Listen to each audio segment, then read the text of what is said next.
Hello, thank you once again. I tell you, welcome to this new year. I'm sure most of us have settled into the new year and we've made our various New Year resolutions.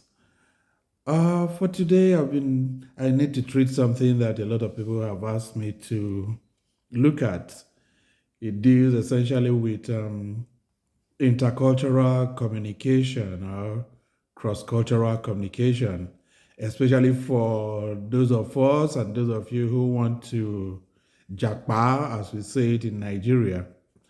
We shall examine some few cues as to how you manage communication.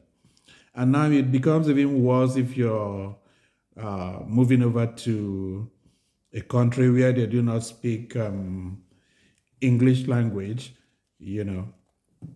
So you come across some difficulties, more so if it's a country where you do not have uh, people who share the same cultural affinities with you, including language. So definitely, let's look at some few tips. Fortunately, some of these countries, the people are welcoming, they are friendly, and they know that there are differences and difficulties we have in communicating. So we shall look at some few cues which will enhance successful communication, especially for those who have made up their mind to JAPA or those who want to go for further studies overseas. And the two basic platforms on which they stand is your communication, whether it's in English or whatever language it may be, should be effective and appropriate. Your communication, as the second speaker should say, has to be effective.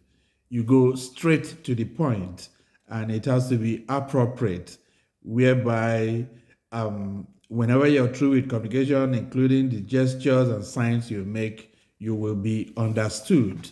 You will have effective and successful communication. Now, one of the things you need to note is that you must communicate clearly. There must be clarity in your communication. It has to be direct, it has to be clear.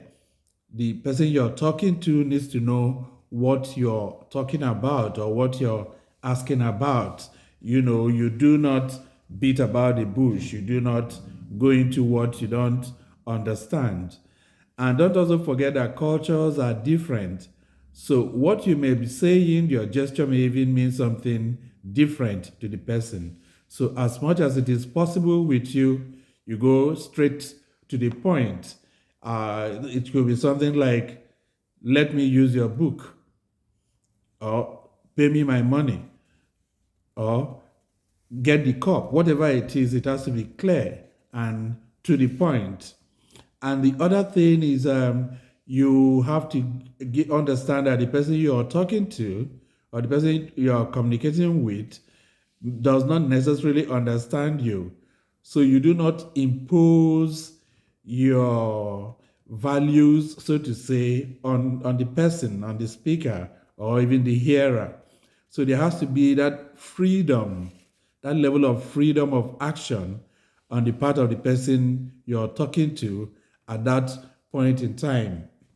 Different cultures have their different validations, and our culture differs. So you don't impose, so to say, your culture, what you're trying to say, on that person. Let the person respond as freely and liberally as he or she can.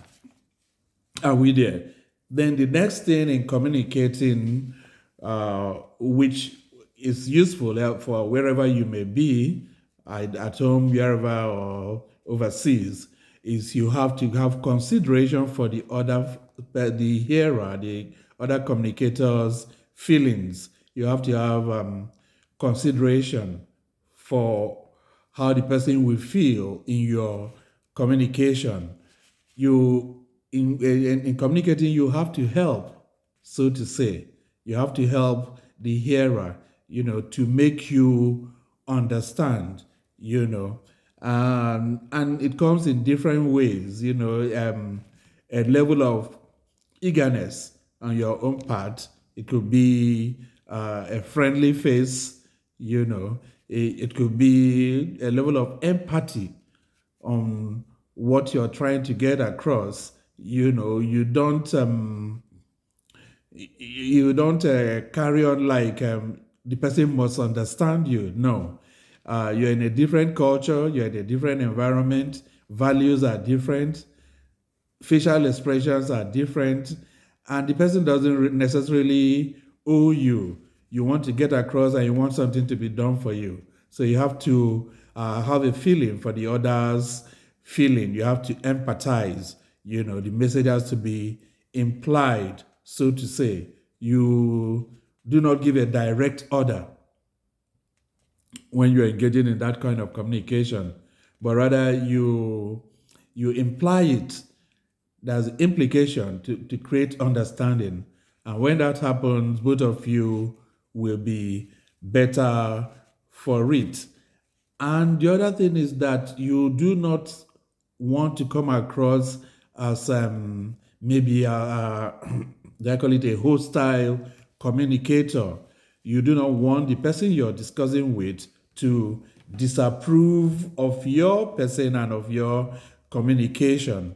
It's quite easy to form perception. So you take time to be friendly. You take time to be friendly in your communication. You take time to want the other party to understand what exactly you mean, so you do not want to risk that attitude, that he's not a friendly person, he's a difficult person. No, but rather you want to work to be appealing to the person. You want to create a good impression in the mind of the person, and you need approval. You want to be approved, so to say, by the person you're discussing with. So it comes to play in communicating, especially for those who want to either relocate or you're in a strange land.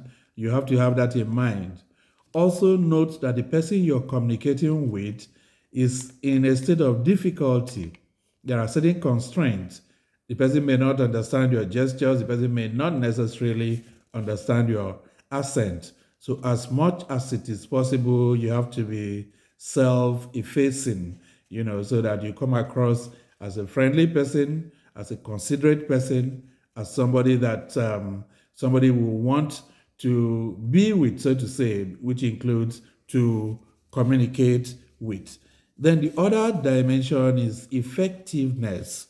Uh, Everything comes to play in being effective. You want your communication to be effective. So it takes into consideration clarity, minimizing the imposition, having consideration for others, feeling, empathizing, and seeking approval, seeking building confidence, building good reputation in your communication.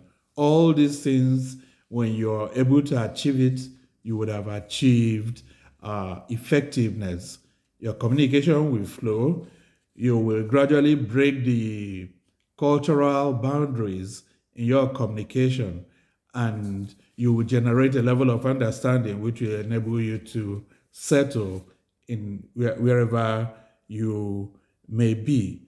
Also, note that, like we said, cultures are different, gestures are different, so as much as it is possible for you, you go out of your way to create effectiveness in your communication. You go out of your way to make things work, especially for either where you're working or in school. You do not want your communication to be a hindrance. And there are some other little tips which we may not have time to look at, but these include your intonation. These include your language, and simplify how you talk.